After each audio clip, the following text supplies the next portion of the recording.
The Congress of South African Trade Unions, COSATU, is gearing up for its 14th Congress, which starts today. COSATU leaders say that this year's Congress comes at a critical time in the country's history, with high rates of unemployment and an ailing economy, among other issues. Now, COSATU is expected to reveal its future plans and also provide comprehensive reports on various functions during the Congress.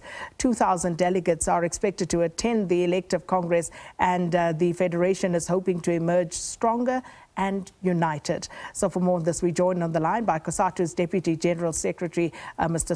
Phetoe. Mr. Phetoe, thanks for your time. Welcome to Morning Live. And good morning to you and good morning to the listeners. Mr. Phetoe, is it all systems go for the Congress this week?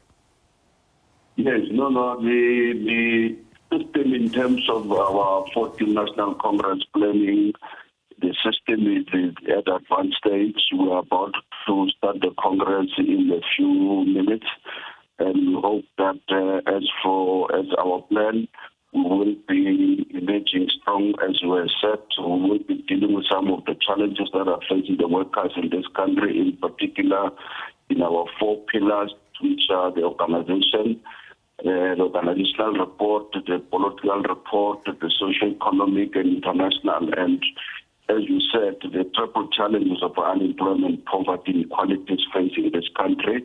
That's why, as workers, we decided to convene this Congress, the 14th National Congress, under the theme Building Working Class Unity for Economic Liberation towards Socialism. So as far as challenges go, Mr. Phetoe, as far as COSATU is concerned, which ones are the most pressing? If you would give us, for example, the first 3 that you would take as the apex priorities that should be discussed. The most one which is a priority for us is the unemployment rate, the challenge that the economy is facing in this country. As we have said, that the unemployment rate has increased, in particular the last 2 years during the time of COVID. It has gone very high, but 2 million workers have lost have lost jobs, and even currently workers are still facing the challenge with the cost of living. You will recall when Cosatu called for a day of the National Day of Action, when we dealt with the issues. We particularly spoke about this cost of living, which are impacting very, very high to the workers and the working class. The second one is the issue around the issue on the attack of the collective bargaining. And you know that the employer, which is government, the employer of the public servant, undermined the collective bargaining and reneged from the implementation of the 2018 Resolution 1 in terms of the wage increase, and that has made other private sector to continue to undermine the collective bargaining. The other issue that we think we are going to face a discussion, and which we think that we may come up with a resolution, which is the challenges that of the energy crisis that is facing this country on a daily basis. So let's start with unemployment and unpack that a little further. The unemployment rate is forever growing. We've got the youth unemployment level at pandemic levels, if you will, to borrow a phrase. What is the solution? What does COSATU see as the solution to the high unemployment rate in the country? Well, you would recall that this federation in 2018-2019 applied to the Section 77 at NETLAC for the economic crisis and forced the government of South Africa to convene what we call National Job Summit. And they did convene that National Job Summit, where we have spoken about the commitment of both the government and the employers. And in that case, the employers felt they continued to undermine the promises that they've made, that they would protect the current jobs and place a plan on the table for the increase of jobs and protect the current jobs that we have. But that did not happen. What we saw was what we called the investment strike, in particular from the side of the employer.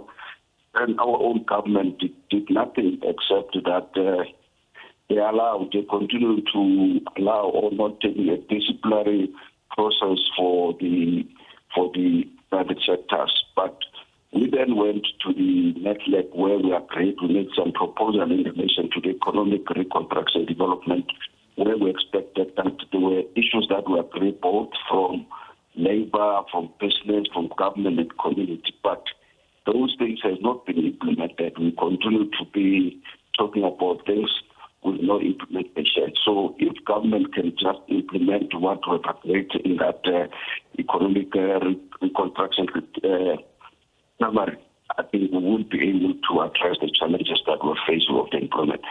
And the issue that also raised that is affecting the public was the issue about poverty that is increasing on a daily basis. And in that document, we're making some proposals, which those proposals were great, but there's no implementation from the side of both business and government, which is an employer of the public servant.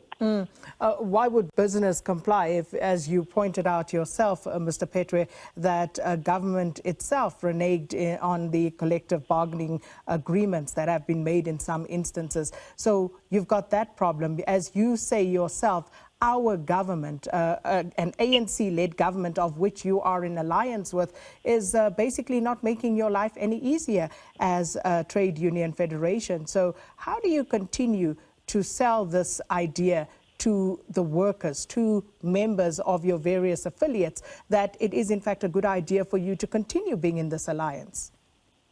Yeah, no. As you said, that our responsibility and our role to be in alliance with the ANC is to influence policies.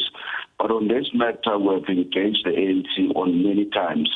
And from that meeting, we thought that we agreed in terms of the ANC to take up the issues that workers have raised. Now, it's clearly that some certain individual people undermine the workers at the level of the National Congress, which is the political party that is leading in this country or in this government. Now, it's one of the issues that is in the agenda. Obviously, I would not say what will be the outcome, but that item is also on the agenda under the socio-economic issues and the political discussion document. Unfortunately, out of time, Mr. Phetoe, but I just have to quickly pulse you on the issue of what some would call the de facto privatization of state-owned enterprises. Is that something that will feature on your agenda? Well, COSATU policy for a very long time, more than 15, 20 years, we have rejected privatization. Even at the time when the government were telling us about unbundling of ESCOM, we expressed our views that we have never seen unbundling or a restructuring that does not result at retrenchment of workers. And exactly that's what is happening. And that's one of the issues that we're facing. And facing the ESCOM, what ESCOM is facing today, is some of those challenges that we raised with government sometimes 2 years back. But COSATU position is to reject and fight against any privatization, because our view is that any privatization is going to happen at ESCOM or at the Transnet or at SABC. Any SOEs is going to result to the job losses of workers. So our position is very clear on that, and we are not prepared to compromise.